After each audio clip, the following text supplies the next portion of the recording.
ശരി, വന്ദേമാതരത്തിൽ കോൺഗ്രസ് വെട്ടിലാണ്. അങ്ങനെ വെട്ടിലാകുന്നത് എങ്ങനെയാണ് എന്നുള്ളതാണ്. നോക്കൂ, 1937 കോൺഗ്രസ് പ്രവർത്തക സമിതിയിലാണ് മുഴുവൻ സ്റ്റാൻസയും ചൊല്ലേണ്ടതില്ല എന്ന തീരുമാനമെടുക്കുന്നത്. അതെന്തുകൊണ്ടാണ്? അത് മതേതരത്വത്തിന് വിരുദ്ധമായി വരുന്ന ഒരു തീരുമാനമാകും മുഴുവൻ സ്റ്റാൻസയും ചൊല്ലിയാൽ എന്ന് മനസ്സിലാക്കിയതിന്റെ അടിസ്ഥാനത്തിലാണല്ലോ അതിൽ ഹിന്ദുമതത്തിലെ ദേവികളെയൊക്കെ പ്രകീർത്തിക്കുന്ന ഭാഗമാണ് പിന്നീടുള്ളത്. അപ്പോൾ ഈ പറയുന്ന മുസ്ലിം ന്യൂനപക്ഷത്തിന് കൂടി സ്വീകാര്യമായ എല്ലാവർക്കും പാടാവുന്ന ഒരു ദേശീയ ഗാനം എന്നത്, ദേശീയ ഗീതം എന്ന രൂപത്തിൽ വേണം എന്നുള്ളതാണ്. അപ്പോൾ അവയിൽ മതപരമായ ആശയങ്ങൾ ഉൾക്കൊള്ളുന്നുണ്ട്. അത് മറ്റു സമുദായങ്ങളുടെ ആശയങ്ങളുമായി പൊരുത്തപ്പെട്ടു പോകുന്നില്ല.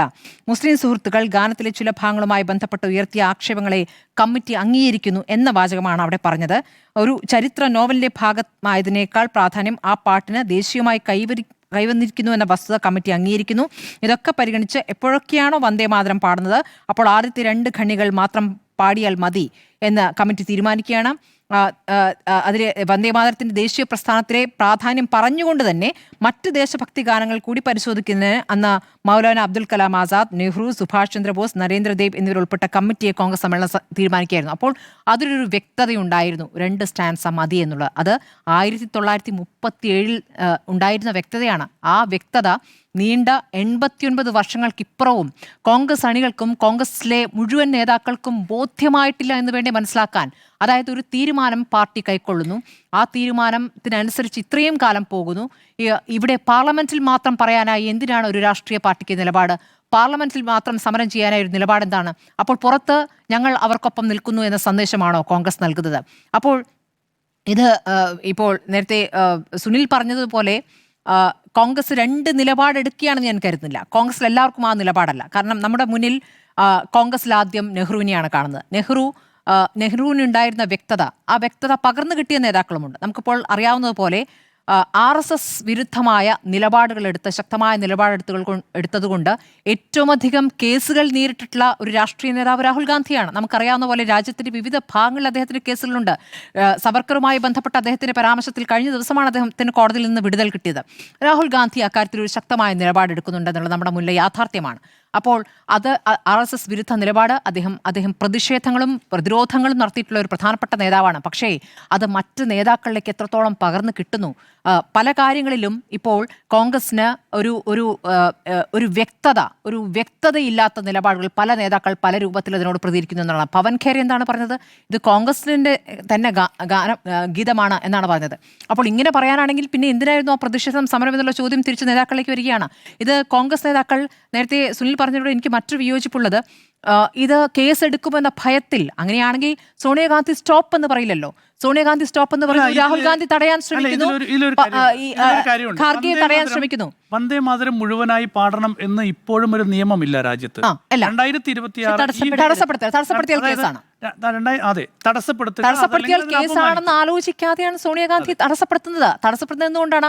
നമുക്ക് 2 സ്റ്റാൻസ മതി എന്ന ഉറച്ച തീരുമാനം സോണിയാഗാന്ധിക്കുള്ളതുകൊണ്ടാണ്.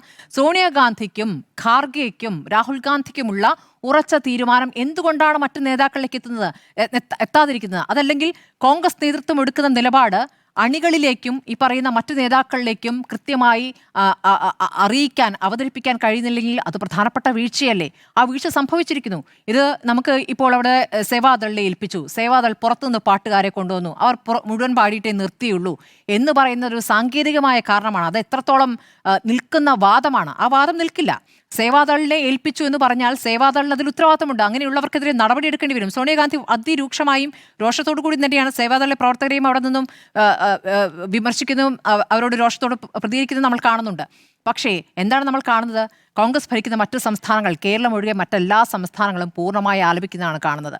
നമുക്ക് കർണാടക മുഖ്യമന്ത്രി DK ശിവകുമാർ നേരത്തെ ഈ ഗണഗീതം പാടിയതുമായി ബന്ധപ്പെട്ടൊരു വിവാദം നിൽക്കുന്നുണ്ടെന്ന് ഓർക്കുന്നുണ്ടല്ലോ. അപ്പോൾ അദ്ദേഹത്തിനും ഈ പറയുന്ന നിയമസഭയിലാണ് മുഴുവൻ ആലപിക്കാനൊന്നും ഇവർക്ക് ആർക്കും തന്നെ വന്ദേമാതരം അറിയില്ല. അങ്ങനെ ഒരു കാര്യം കൂടിയുണ്ട്. അപ്പോൾ ഈ വന്ദേമാതരം എന്നുള്ള ഭാഗം മാത്രം പാടുന്നു. പക്ഷേ എല്ലായിടത്തും മുഴുവൻ, അത് ഹിമാചലിൽ, തെലങ്കാനയിൽ ഒപ്പം തന്നെ പിന്നെ കർണാടകയിൽ 3ഇടത്തും പൂർണ്ണമായി ആലപിച്ചിരിക്കുകയാണ്. അപ്പോൾ നേതൃത്വം എടുക്കുന്ന നിലപാട് എത്രത്തോളമാണ് താഴേക്ക് എത്തിച്ചെല്ലുന്നത് എന്നുള്ളൊരു പ്രധാനപ്പെട്ട ചോദ്യം വരുമ്പോൾ പാർട്ടി നേതൃത്വമാണ് പരിഹാസ്യമാകുന്നതിനുള്ള യാഥാർത്ഥ്യമാണ്. കേരളം മാത്രമാണ് അതിൽ മാതൃക കാണിച്ചിരിക്കുന്നത്. അത് പാടിയിട്ടില്ല എന്നുള്ളതാണ്. അപ്പോൾ പാർട്ടി ആസ്ഥാനത്ത് ഈ 2 സ്റ്റാൻസിൽ നിർത്തുകയും ചെയ്തിരിക്കുന്നു. ഇനി ഇതിനെ വിമർശിച്ചുകൊണ്ട് വന്ന BJP കാണിച്ചു കൂട്ടിയ പ്രകടനങ്ങൾ നമ്മൾ കണ്ടതാണ്. കേരളത്തിലും ഏറ്റവും പരിഹാസ്യമായ കാര്യം കോഴിക്കോട് കോർപ്പറേഷനിൽ, അതായത് അവിടെ മേയർ അടക്കമുള്ളവർ ദേശീയ ഗാനം ആലപിക്കുമ്പോൾ അതേസമയം ദേശീയ ഗാനത്തെ അപമാനിച്ചുകൊണ്ട് അപ്പുറത്ത് വന്ദേ മാതരം പാടിക്കൊണ്ടിരിക്കുകയാണ്. അവിടെ ഒരു തമാശ രീതിയിലേക്ക് അത് മാറുകയാണ്.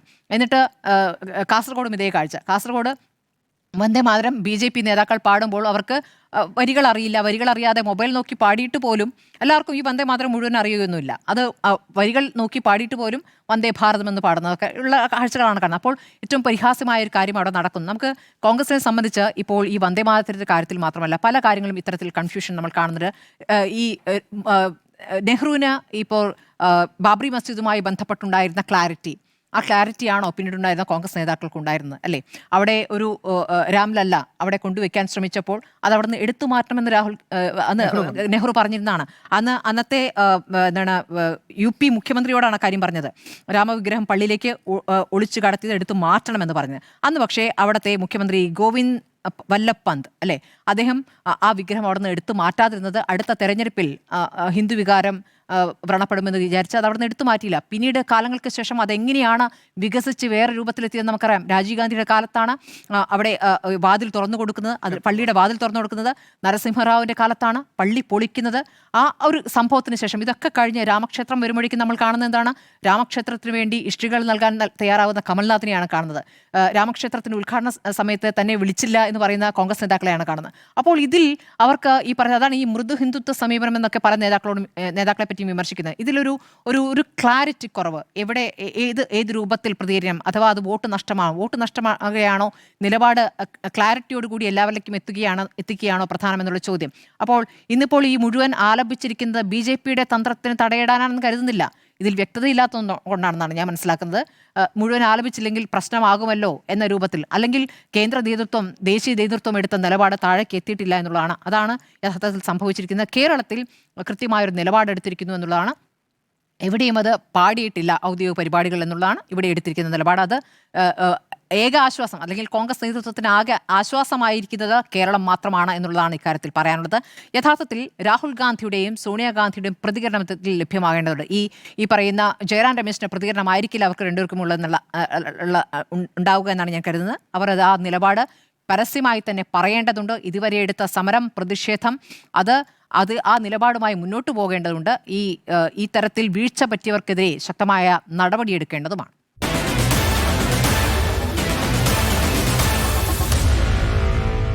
Meet the editors.